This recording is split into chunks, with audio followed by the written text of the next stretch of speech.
And I'm speaking of the Kettles, made up of Ma and Pa Kettle and their brood of 15 offspring who live in Washington State and in the late 40s and 50s provided many a good time for movie fans. And in the process, did a great deal to help the Universal International Company pay the mortgage. There were 9 comedies about the Kettle family, and we have 4 of them for you right now. And they're all TCM premieres. We're going to begin with what was the first official Kettle comedy, a movie called Ma and Pa Kettle, from Universal International in 1949. And it is indeed the first film in the franchise, but it's not the first film to feature the characters of Ma and Pa Kettle.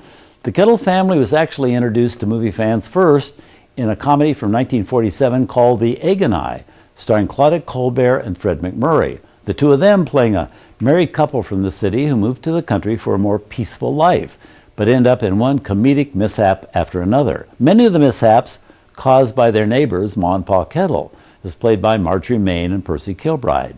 All this is based on a very popular best-selling book by Betty McDonald, who actually based it on her own life and the life of her neighbors, one neighbor family which resembled the Kettles, suing her because of the way she portrayed them.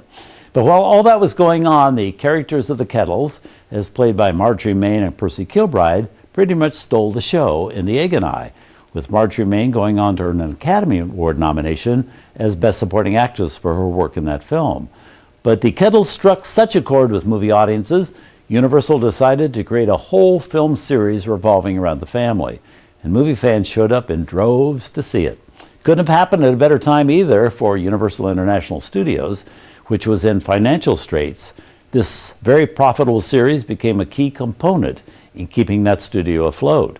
So if you don't already know them, come and meet Ma and Pa Kettle and watch what happens when the Kettles win a home of the future filled with all the conveniences a family of 17 could ever want or use. From 1949, Ma and Pa Kettle.